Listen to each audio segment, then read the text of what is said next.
Welcome to the Folktale Project. This is Dan Scholz. Today we're going to start a new story, and it's a tale that we haven't told before on the podcast, although we have told a number of other stories from the collection that it originates in. But the story of Ali Baba and the 40 Thieves is one that we have not yet touched, and I'm so excited to bring it to you. Now, for those of you that may not be familiar with the tale, it is more than a little bit violent, so I would definitely suggest listening first before sharing it with any little ones. But this is it, part 1 of The 40 Thieves.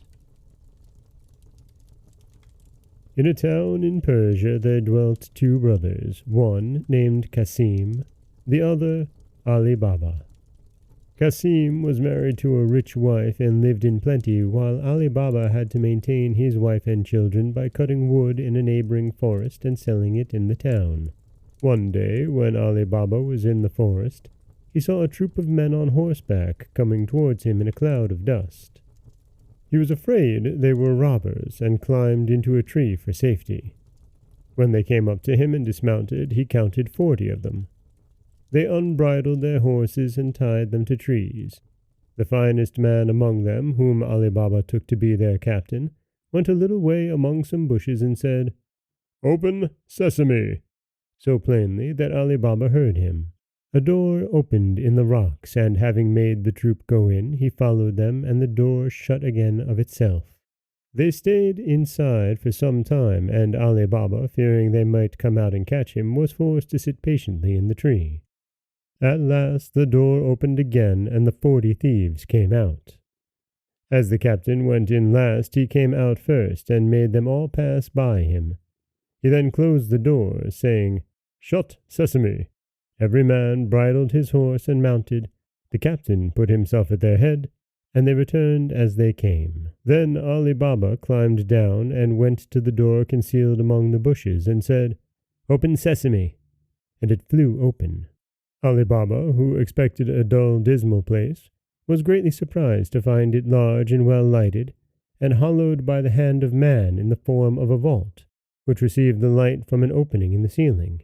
He saw rich bales of merchandise, silk, stuffed brocades all piled together, and gold and silver in heaps, and money in leather purses. He went in, and the door shut behind him. He did not look at the silver, but brought out as many bags of gold as he thought his asses, which were browsing outside, could carry, loaded them with the bags, and hid it all with faggots. Using the words, "Shut, sesame," he closed the door and went home. Then he drove his asses into the yard, shut the gates, carried the money bags to his wife, and emptied them out before her.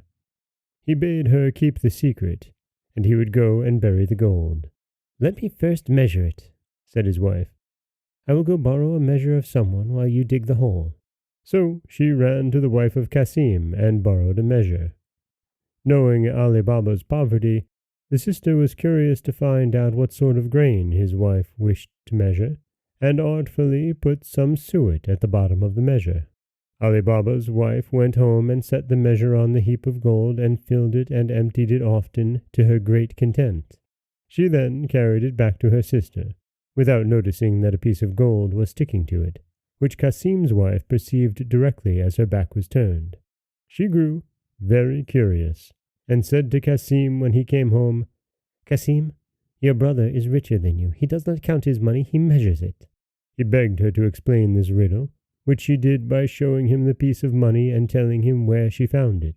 Then Kasim grew so envious that he could not sleep, and went to his brother in the morning before sunrise. "Ali Baba," he said, showing him the gold piece, "you pretend to be poor, and yet you measure gold." By this Ali Baba perceived that, through his wife's folly, Kasim and his wife knew their secret, so he confessed all, and offered Kasim a share. "That I expect," said Kasim, "but I must know where to find the treasure, otherwise I will discover all, and you will lose all." Ali Baba, more out of kindness than fear, told him of the cave, and the very words to use. Cassim left Ali Baba, meaning to be beforehand with him and get the treasure for himself. He rose early next morning and set out with 10 mules, loaded with great chests. He soon found the place and the door in the rock. He said, "Open sesame," and the door opened and shut behind him.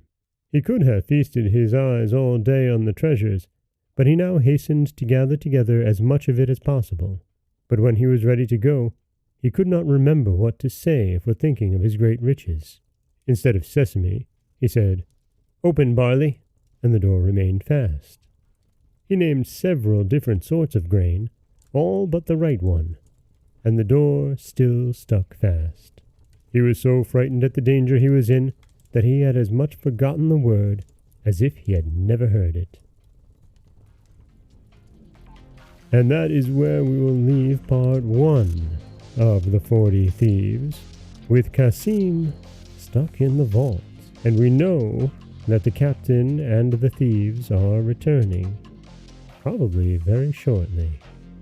This is Dan Scholz of the Folktale Project. Don't forget that you can subscribe to the podcast on Apple Podcasts, Stitcher, Google Play, Overcast, anywhere you'd like to get your podcasts. You can follow us on Twitter, Instagram, or Threads at Folktale Project.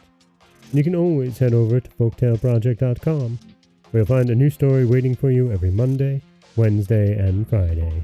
If you're enjoying the podcast, please leave us a 5-star or kindly worded review.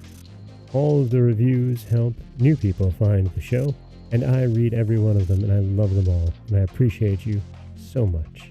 As always, thank you so much for listening.